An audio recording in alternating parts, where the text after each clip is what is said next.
Hello readers, welcome back to నా చేతి రతలు. Lady boss part 18.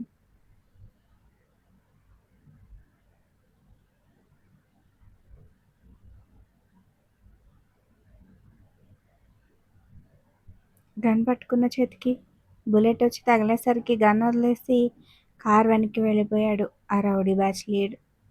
అశు డైరెక్ట్గా ఫైరింగ్లోకి దిగేసరికి యుధీర్ కొద్దిగా షాక్ అయ్యాడు. తన చేతిలో ఉన్న రౌడీకి మరే 2 పంచెస్ ఇచ్చి ఎవడు పంపాడురా మిమ్మల్ని అని అడిగాడు కోపంగా. అతను సమాధానం చెప్పకుండా యుధీర్ నుంచి తప్పించుకోవాలని చూస్తుండగానే మరోసారి పేరింది అశు చేతిలోని గన్. తమ లీడ్ వదిలేసిన గన్ తనకి దగ్గరలో పడేసరికి దాంతో యుధీర్ని కాల్చడానికి ట్రై చేశాడు ఒక రౌడీ. వాడి చేతి మీద అశు షూట్ చేసేసింది. ఆ వెంటనే యుధీర్ చేతిలో ఉన్న రౌడీకి గన్ గురిపెట్టింది. ఆమె నిజంగానే షూట్ చేస్తుందని భయంతో చేతన్ అన్నాడు వాడు. తమని పంపింది చేతన్ కాబట్టి రాజనాథం గురించి వాళ్ళకి తెలీదు. ఈలోపు లీడ్ కార్ ఎక్కేసి యుధీర్కి కనిపించకుండా కిందకి దాక్కుని ఉన్న డ్రైవర్ని బండి స్టార్ట్ చేయమన్నాడు. వాడు స్టార్ట్ చేయడంతోనే అశు ఫాస్ట్గా రియాక్ట్ అయ్యి ఆ కారు 3 టైర్లని షూట్ చేసేసింది. యుధీర్ ఆ రౌడీని వదిలేశాడు. అటాక్ చేసినందుకు వాళ్ళందరినీ ఇప్పటికే చాలా కొట్టాడు. కానీ అసలు అటాక్ చేయమని పంపించిన వాడికి కదా పడాలి. అందుకే వాళ్ళని వదిలేసి తమ కార్ డోర్ తీసి స్టార్ట్ చేశాడు. 2-3 సార్లు ట్రై చేస్తే స్టార్ట్ అయింది. మేడం ఎక్కండి అన్నాడు. అశు కార్ అక్కడి నుంచి బయలుదేరిన ఒక 5 నిమిషాలకి వాళ్ళకి ఎదురుగా మరో కార్ వస్తూ కనిపించింది. దాన్ని చూస్తూనే అనుమానం వచ్చింది యుధీర్కి. కానీ ఆ కారులో ఉన్న వాళ్ళు తమ వాళ్ళ దగ్గరికి వెళ్ళాలని తొందరలో ఉన్నారు తప్ప అశు యుధీర్ తమకి ఎదురొచ్చిన కారులో ఉన్నారని, అటువైపు నుంచి కార్లు రావడానికి దారి కూడా లేదని ఆలోచించలేదు. 2 వ్యక్తులు తమ వాళ్ళందరినీ ఎదుర్కొని తిరిగి వస్తారని వాళ్ళు ఊహించలేదు. కార్ విండోస్ నుంచి కనపడిన వాళ్ళ మొహాలు చూడగానే రౌడీలాగా అనిపిస్తుంటే డ్రైవింగ్ స్పీడ్ పెంచాడు యుధీర్. అతను ఊహించినట్టుగానే స్పాట్కి వెళ్ళి తిరిగి అశు కార్ని ఫాలో చేస్తూ వచ్చేసింది విలన్ల 2వ కార్. యుధీర్ మరింత స్పీడ్ పెంచబోయాడు కానీ సడన్గా కార్ ఆగిపోయింది. షిట్ అని వాళ్ళు తమకి ఎంత దూరంలో ఉన్నారో చూసుకుంటూ కార్ని స్టార్ట్ చేయడానికి ట్రై చేస్తున్నాడు. కార్ ముందు వెనక డ్యామేజ్ అవడం వల్ల ఇంజన్ ఎఫెక్ట్ అయ్యి అలా మధ్యలో ఆగిపోయింది. ఒక పక్క కార్ స్టార్ట్ అవ్వడం లేదు. మరో పక్క వాళ్ళు తమ వైపుకి దూసుకొస్తుండడంతో అందులో కూడా 10 మందికి పైగా కనిపించడంతో అశు మళ్ళీ గన్ తీసింది. వాళ్ళు మరి కాసేపట్లో దగ్గరకు వచ్చేస్తారనగా అశు వాళ్ళున్న కార్ స్టార్ట్ అయింది. ఓవర్ స్పీడ్గా డ్రైవ్ చేస్తూ దగ్గరలో ఉన్న మలుపుకి తిప్పేశాడు యుధీర్. మెయిన్ రోడ్ మీదకి వెళ్తేనే మళ్ళీ కార్ మధ్యలో ఆగిపోతే కష్టమని రోడ్ సైడ్కి ఉన్న చెట్ల లోపలికి కార్ పొనిచ్చేశాడు. ఆ రూట్లో టర్నింగ్స్ ఎక్కువగా ఉండడం వల్ల యుధీర్ వాళ్ళ వెనకే వచ్చిన విలన్ గ్యాంగ్ కార్ ముందుకు వెళ్ళిపోయింది. యుధీర్, అశు రూట్ మార్చుకుని అక్కడే ఉన్నారని వాళ్ళు కూడా అనుకోలేదు.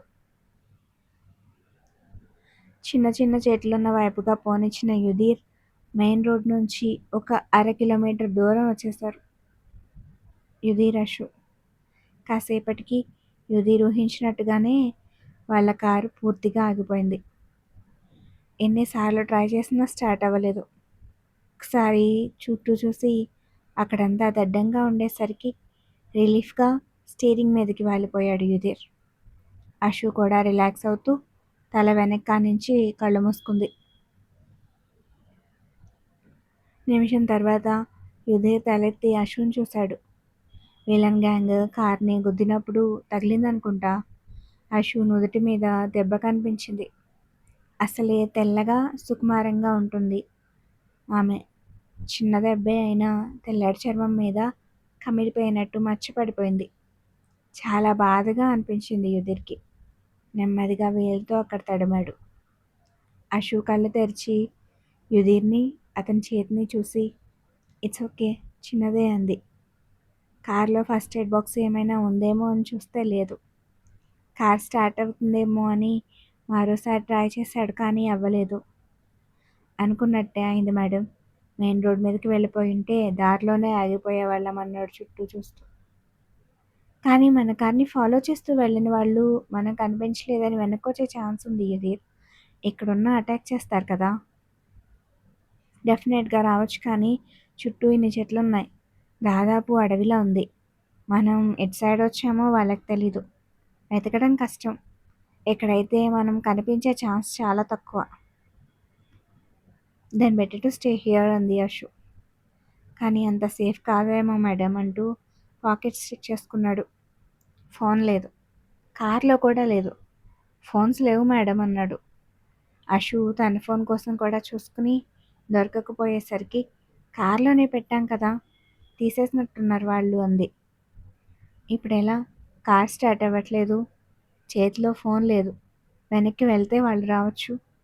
ఇంకా ఎన్ని కార్లున్నాయో, ఎంతమంది వస్తారో తెలీదు. ఎలా వెళ్ళేది? సెక్యూరిటీ వాళ్ళని డైవర్ట్ చేసినట్టున్నారు యుధీర్. ఆ నోవే బోర్డు కూడా వాళ్లే పెట్టారనుకుంటా అంది. ఆ చేదన్ గాడు నన్ను వదలడం తెలుసు, కానీ మీరున్నప్పుడు కూడా అటాక్ చేస్తాడనుకోలేదు అన్నాడు యుధీర్ పిడికిలి బిగిస్తూ. వాళ్ళు నా మీద కూడా అటాక్ చేశారు. సెక్యూరిటీని తప్పించి మరి. నువ్వు నాతో ఎందుకున్నావో ఆ రౌడీలకు తెలియదంటావా? సో నేనెవరో తెలిసే అటాక్ చేశారు. స్టిల్ నీకోసం మాత్రమే పంపాడు అనిపిస్తుందా నీకు అని అడిగింది అషు. మీరన్నది నిజమే అన్నట్టు తలూపాడు యుధీర్. మీ ఇంట్లో కంగారు పెడతారేమో నువ్వు రాలేదని. ఫోన్ కూడా లేదు చెప్పడానికి అంది. నాదేముంది మేడం, అబ్బాయిని ఏ ఫ్రెండ్ రూమ్లోనో ఉండునో అనుకోవచ్చు. కానీ మీరు అమ్మాయినైనా నా కోసం వెయిట్ చేసేవాళ్ళు, కంగారు పడేవాళ్ళు ఎవరున్నారు? థ్యాంక్ గాడ్ సంజు వెళ్ళిపోయింది. లేకపోతే చాలా హడావిడి చేసేది అంది చిన్నగా నవ్వుతూ. ఆ మాట ఆమె బాధతో అనిందో లేక నిజంగానే నవ్వుతూ అనిందో తెలియలేదు యుధీర్కి. కానీ చాలా బాధగా మాత్రం అనిపించింది. ఇంటి దగ్గర ఎవరూ ఉండక్కర్లేదు మేడం. మీరెక్కడున్నా మీకోసం నేను ఉంటాను అన్నాడు. ఐ నో అంది అషు తన మీద దెబ్బ కూడా తగపడకుండా తనని అతను కాపాడడం గుర్తు తెచ్చుకుంటూ. తనకి తగలాల్సిన దెబ్బ అతని భుజం మీద పడింది. చాలా గట్టిగా. గట్టిగా తగిలింది కదా నీకు అంటూ అతని ఎడం భుజం మీద చేయేసింది.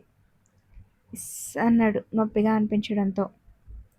పెయిన్గా ఉందేమో అని గబాలను చేయి వెనక్కి లాక్కుని తన వల్లే తగిలిందని నిస్సహాయంగా చూసింది అతని వైపు. ఒకసారి చూపించు అంది.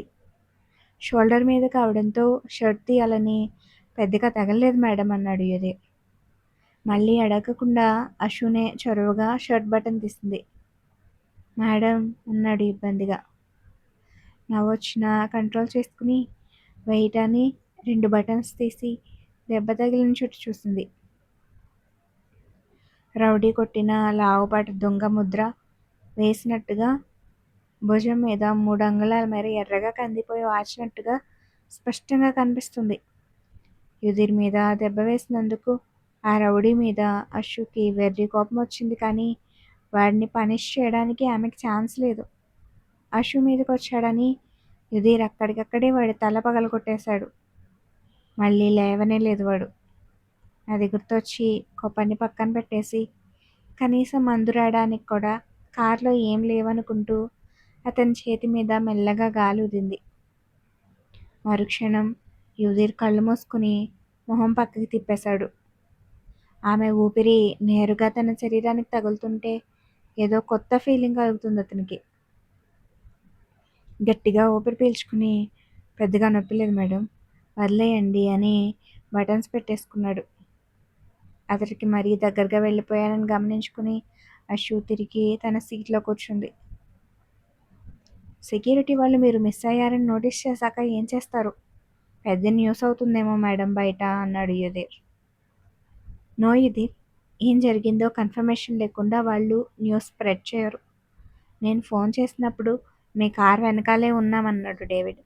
సో వాళ్ళు వేరే కార్ని ఫాలో అవుతూ వెళ్ళుండొచ్చు. తెలిసేసరికి late అయిందేమో.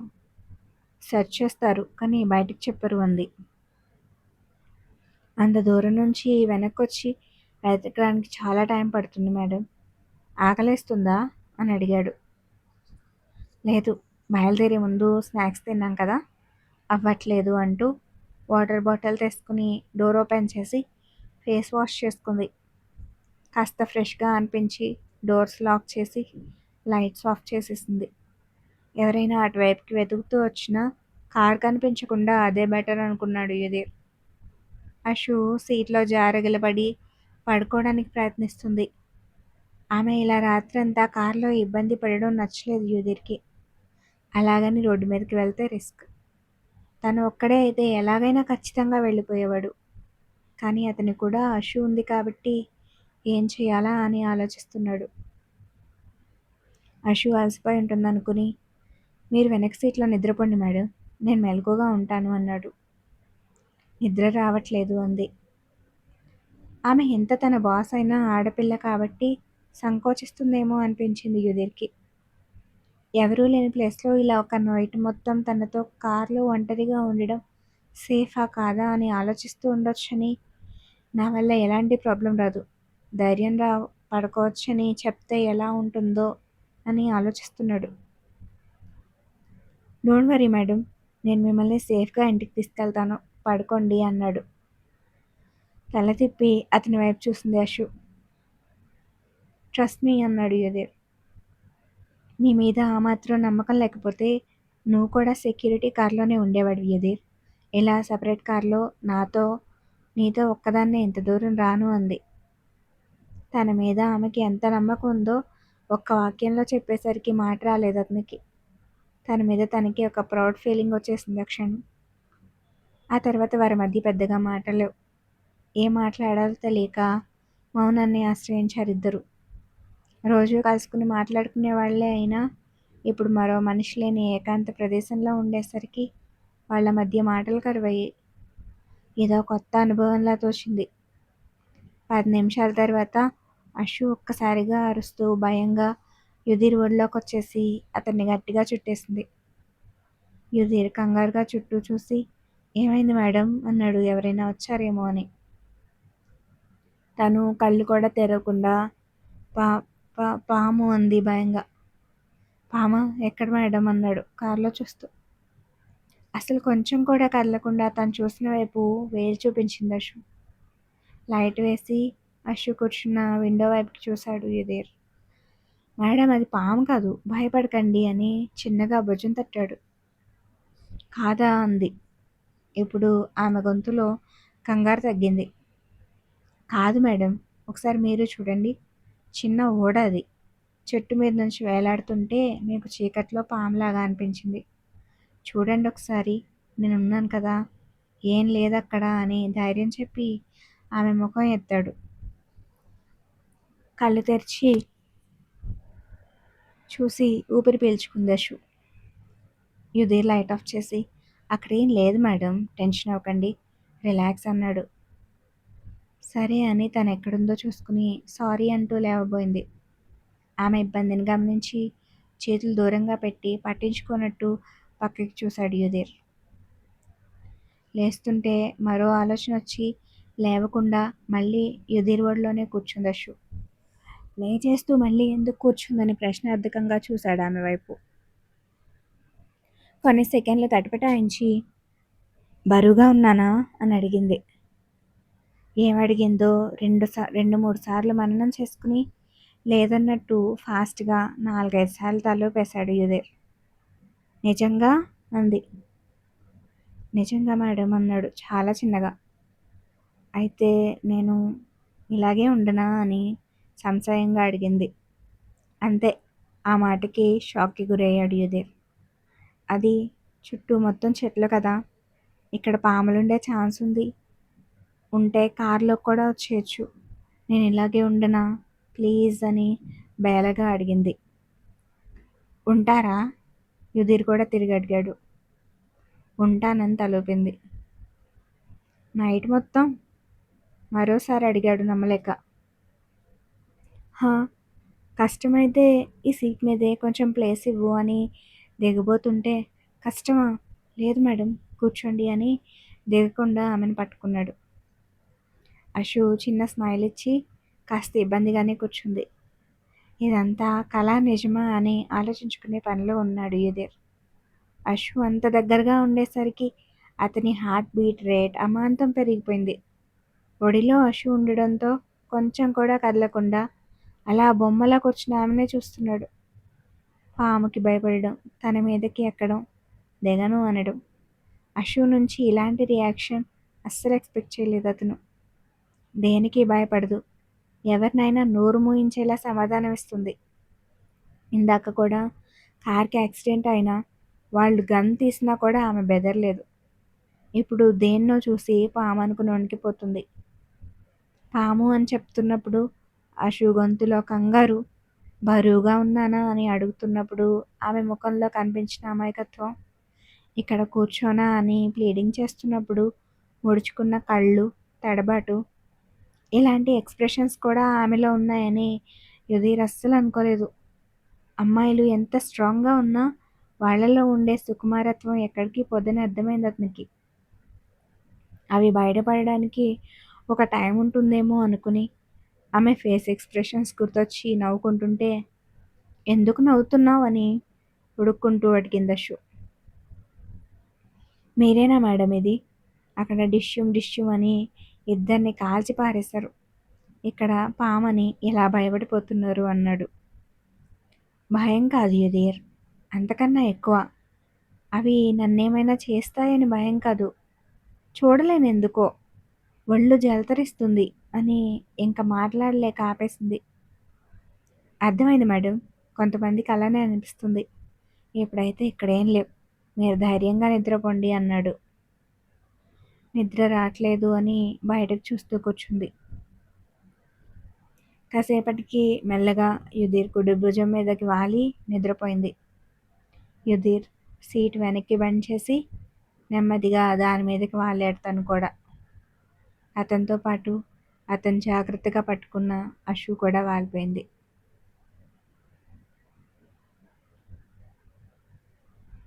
Thank you for watching.